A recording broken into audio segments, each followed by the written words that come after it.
warahmatullahi wabarakatuh. Bertemu lagi dengan saya, Deliana Andamsari, dalam mata kuliah Dasar-Dasar Agronomi. Topik kita hari ini adalah pupuk dan pemupukan pada tanaman budidaya. Tujuan pembelajaran hari ini adalah yang pertama, memahami pemeliharaan tanaman. Kedua, mengetahui tujuan pemupukan pada tanaman. Ketiga, mengetahui cara pemupukan pada tanaman. Dan mengetahui manfaat pemupukan pada tanaman. Selanjutnya, kita masuk pada pengertian pupuk. Pupuk adalah senyawa yang mengandung unsur hara dan diberikan pada tanaman. Zat-zat yang dikandung pupuk diantaranya unsur hara, zat penolak, pengisi, pengatur konsistensi, dan kotoran. Selanjutnya, tujuan pemupukan. Tujuan pemupukan adalah untuk mencukupi atau menambah zat-zat makanan atau unsur hara yang berguna bagi tanaman untuk pertumbuhannya. Mempercepat pertumbuhan bibit sehingga diperoleh bibit yang sehat dan kuat. Selanjutnya, menghasilkan produktivitas tanaman lebih tinggi, mengembalikan unsur hara yang terbawa waktu panen, dan tanaman tahan terhadap hama dan penyakit, serta meningkatkan hasil dan jangka usia produktif lebih lama. Pelaksanaan pemupukan. Pemupukan dilaksanakan pada yang pertama, persemaian, kedua, lubang tanam, ketiga, tanaman muda, dan yang keempat adalah tanaman yang sudah menghasilkan. Pemupukan yang dilakukan pada persemaian berguna untuk mempercepat pertumbuhan bibit dan memperoleh bibit yang kuat dan sehat sebelum dipindahkan ke lapangan. Pemupukan yang dilakukan pada lubang tanam digunakan untuk menstimulir pertumbuhan akar bibit dalam keadaan stagnasi saat pemindahan. Pemupukan pada tanaman muda digunakan untuk merangsang pertumbuhan agar tidak terjadi stres karena kekurangan unsur hara. Dan pemupukan yang dilakukan pada tanaman yang telah menghasilkan digunakan untuk meningkatkan produktivitas tanaman dan dikarenakan panen yang berulang-ulang. Dalam tindakan pemupukan yang perlu diperhatikan adalah 5T. Yang pertama, tepat jenis pupuknya, tepat dosis pupuknya, tepat jenis tanaman, tepat cara pemberian, dan tepat cara waktu pemberian. Jenis-jenis pupuk ada 2. Yang pertama, pupuk organik. Selanjutnya, pupuk anorganik. Klasifikasi pupuk. Klasifikasi pupuk dibagi menjadi 4 bagian. Yang pertama, berdasarkan proses pembentukan. Di antaranya yaitu pupuk alam atau pupuk buatan. Selanjutnya, berdasarkan bentuk senyawa kimia, pupuk organik dan pupuk anorganik. Berdasarkan jenis kandungan hara, pupuk hara N, P, K, S, dan Mg. Dan yang terakhir, klasifikasi pupuk berdasarkan banyaknya jenis hara. Yang pertama, pupuk tunggal, pupuk majemuk, dan pupuk campuran. Kita masuk pada jenis-jenis pupuk organik. Yang pertama, pupuk kandang. Pupuk kandang, pupuk yang terjadi dari kotoran hewan yang bercampur dengan sisa-sisa makanan seperti rumput atau jerami. Sifatnya, yang pertama, melonggarkan struktur tanah atau memperbaiki sifat fisik tanah. Yang kedua, menyuburkan hidupnya bakteri-bakteri tanah yang berguna untuk mengubah zat-zat makanan dalam tanah. Manfaat pupuk kandang. Yang pertama, dapat memperbaiki kesuburan tanah melalui perubahan struktur dan permeabilitas tanah. Kedua, memperbaiki kesuburan tanah karena mengandung N, P, K, Ca, dan Mg. Ketiga, dapat meningkatkan kegiatan mikroorganisme tanah. Yang keempat, dalam proses pelapukan dapat mengeluarkan hormon yang dapat merangsang pertumbuhan tanaman. Selanjutnya kita masuk ke pupuk kompos. Kompos adalah bahan organik yang berasal dari sisa-sisa bahan organik seperti sisa tanaman, sampah dapur, sisa makanan ternak yang dicampur agar mengalami pelapukan sehingga dapat digunakan sebagai pupuk. Zat-zat yang terkandung di dalamnya lebih rendah dibandingkan pupuk kandang. Bahan-bahan untuk kompos yang tidak diperbolehkan adalah: yang pertama, berasal dari bagian tanaman yang terserang penyakit. Kedua, akar dan gulma yang berbahaya seperti alang-alang.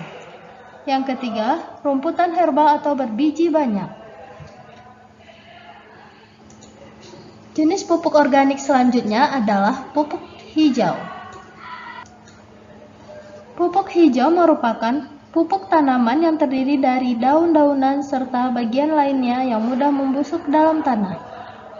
Dalam pelaksanaan pembuatan pupuk hijau, biasanya langsung dimasukkan ke tanah sebelum membusuk.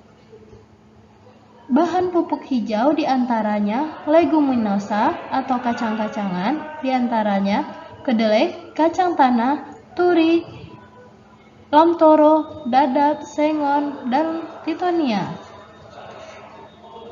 Manfaat pupuk hijau ini adalah mempertinggi bahan organik di dalam tanah, mengurangi licin selama periode bela. Yang ketiga, menambah N apabila menggunakan legum. Selanjutnya, mengurangi erosi vertikal, mengurangi penyakit akar pada kapas. Pemberian pupuk organik. Dalam penerapannya, pemberian pupuk organik dapat dilakukan dengan cara: yang pertama, dicampur merata dengan tanah pada bedengan. Kedua, dimasukkan ke dalam lubang tanam dan diaduk rata dengan tanah dalam lubang tanam. Ketiga, dibenamkan ke dalam tanah. Keempat, diberikan 1-2 minggu sebelum tanaman dipindahkan ke lapangan. Untuk pemberian pupuk anorganik dapat dilakukan pada saat tanam atau sebagai susulan tanam 1, 2, 3, dan seterusnya. Hal ini tergantung pada jenis tanamannya. Sedangkan cara pemberian pupuk anorganik, yang pertama diberikan secara sebar, tugal, larikan, semprotan, dan secara melingkar. Waktu pemberian pupuk. Pemberian pupuk dilakukan pada awal musim hujan atau akhir musim hujan karena: pertama, air cukup untuk melarutkan pupuk karena unsur hara diserap dalam bentuk ion. Kedua, kalau air ada, maka akar tanaman akan giat dalam menyerap unsur hara. Ketiga, kalau air tidak ada, maka pupuk dapat bersifat racun atau merusak tanaman. Cara pemberian pupuk N, P, dan K. Untuk pupuk N, karena sifatnya mudah tercuci, mudah menguap, maka pemberiannya dilakukan beberapa kali. Di antaranya, waktu tanam, waktu pertumbuhan vegetatif, dan waktu pertumbuhan generatif. Untuk pupuk P dan K, karena sifatnya lambat tersedia dan sulit larut, maka pemberiannya dapat dilakukan pada saat waktu tanam dan segera setelah tanam. Manfaat pupuk N. Yang pertama, manfaatnya mempertinggi pertumbuhan vegetatif, pengisian biji berjalan baik pada tanaman biji-bijian. Yang ketiga, meningkatkan kandungan protein, mempercepat kemampuan menyerap unsur hara lainnya. Selanjutnya, merangsang pertunasan, menambah tinggi tanaman, dan mengaktifkan pertumbuhan mikroba agar penghancuran bahan organik berjalan lancar. Adapun kekurangan ketika pupuk N di lapangan tidak tersedia. Yang pertama, tanaman menjadi kerdil, perkembangan akar terhambat, daun menjadi kekuning-kuningan dan mudah rontok. Ketika pemberian pupuk N berlebihan atau disebut juga dengan kelebihan pupuk N, maka tanaman akan terlalu giat pertumbuhan vegetatif sehingga memperlambat pemasakan buah atau biji. Tanaman lemah dan mudah rebah. menambah kepekaan terhadap penyakit. Selanjutnya adalah manfaat dari pemberian pupuk P.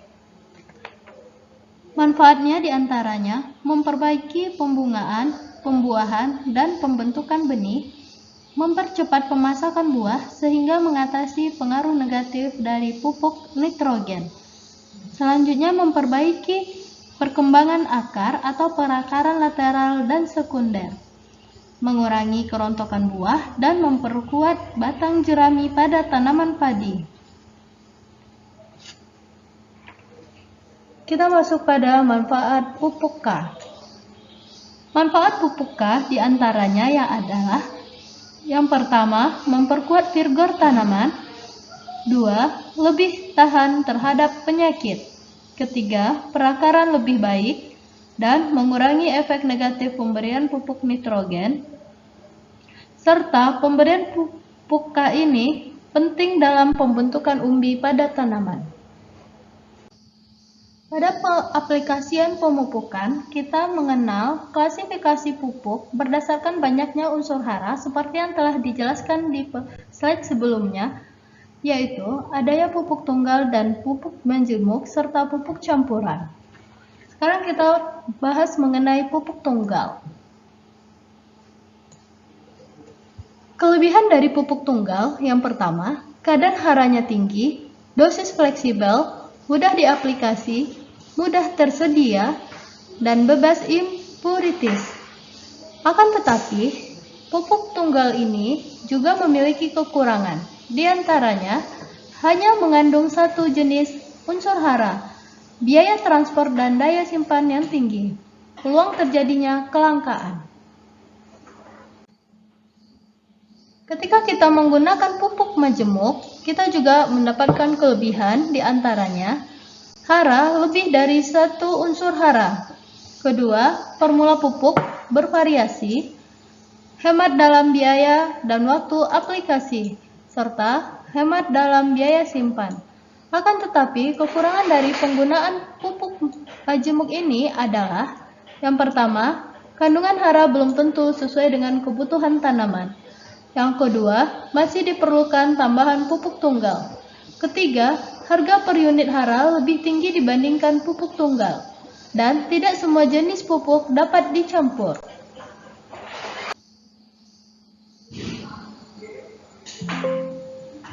Berikut daftar bacaan guna memperkaya pengetahuan saudara.